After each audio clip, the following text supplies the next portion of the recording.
Assalamualaikum warahmatullahi wabarakatuh. Pada kesempatan kali ini kita akan membahas tentang gerak pada benda, yaitu tentang hukum Newton. Ya. Nah, ini ada ilustrasi orang yang sedang duduk di bawah pohon apel. Siapa sih orang ini? Ya, beliau adalah Pak Isaac Newton yang dikenal sebagai Bapak Fisika Modern. Jadi Pak Isaac Newton inilah yang menemukan hukum Newton. Ya, bagaimana beliau bisa menemukan hukum Newton? Beliau ini duduk di bawah pohon apel dan tiba-tiba ada apel jatuh mengenai kepalanya. Sehingga Pak Isaac Newton ini berpikir, apa sih yang menyebabkan buah itu jatuhnya ke bawah, bukan ke atas? Nah, dari pertanyaan sederhana itu kita akan mempelajari tentang gaya dan hukum Newton. Oke, pertama gaya. Gaya dalam bahasa Inggrisnya force. Jadi satuan lambangnya adalah F. Karena yang menemukan adalah Pak Newton, maka satuan dari gaya adalah Newton. Apa sih gaya?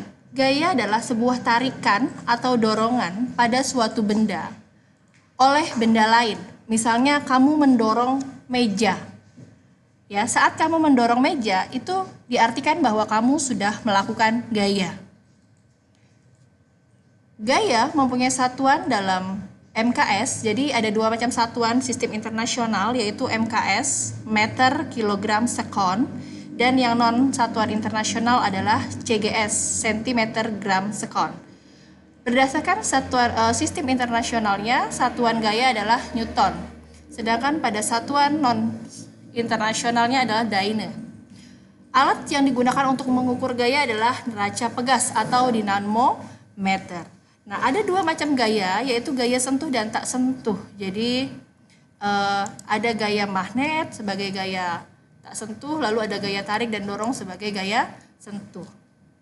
Gaya otot pada manusia juga merupakan gaya sentuh, karena untuk mengangkat benda atau melakukan dorongan dan tarikan kita memerlukan gaya otot. Tapi pada kesempatan kali ini kita akan membahas tentang gerak pada benda, sehingga kita tidak akan membahas gaya otot. Pada gaya ada tiga hal penting. Yang pertama adalah gaya yang searah, gaya yang berlawanan arah, dan gaya yang saling tegak lurus. Oke, yang pertama adalah contoh dari gaya searah. Jadi apabila kalian ramai-ramai menarik suatu benda dari sisi yang sama, itu dinamakan sebagai gaya searah. Gaya yang searah ini resultannya tinggal dijumlahkan saja. Jadi misalnya ini ada F1 dan F2. F1 10 Newton, F2 15 Newton. Jadi berapakah total gaya yang bekerja pada benda? Tinggal dijumlahkan saja karena gayanya searah. Pada gaya yang berlawanan arah, misalnya yang satu mendorong meja, yang satu mendorong meja juga dari arah yang berlawanan atau saling menarik dari arah yang berlawanan. Maka resultannya adalah gaya yang lebih besar dikurang dengan gaya yang lebih kecil. Nah, arah gayanya akan disesuaikan dengan gaya siapa yang lebih besar. Sedangkan yang terakhir adalah gaya saling tegak lurus.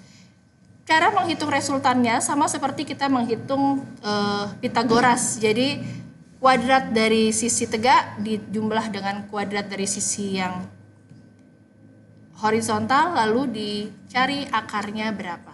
Ya. Berat. Kalian di kelas 7 sudah belajar apa bedanya berat dengan massa. Kita sering salah. Kalau ditanya berapa berat badan kamu, jawabannya berapa? 50 kilo. Nah, itu dalam fisika salah. Apa yang membuat pernyataan itu salah? Karena berat itu adalah massa yang terpapar gaya gravitasi. Jadi massa kamu di bumi ataupun di bulan itu sama. Tetapi beratnya yang berbeda karena gravitasi bumi dengan bulan itu berbeda. Ya, jadi berat weight adalah massa yang dipengaruhi oleh nilai gravitasi. Semakin rendah gravitasi suatu tempat, maka berat kamu pun akan semakin ringan. Semakin besar gravitasi suatu tempat, maka berat kamu pun semakin berat. Tetapi massanya selalu tetap. Dimanapun kamu berada, massa selalu tetap. Yang berubah hanya berat.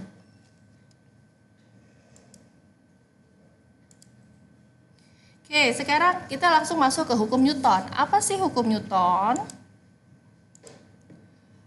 Hukum Newton adalah sebuah hubungan gaya yang bekerja karena sebab akibat tertentu. Nah, ada 3 macam hukum Newton, yaitu hukum Newton 1, hukum Newton 2, dan hukum Newton 3. Apa perbedaan dari ketiga hukum tersebut?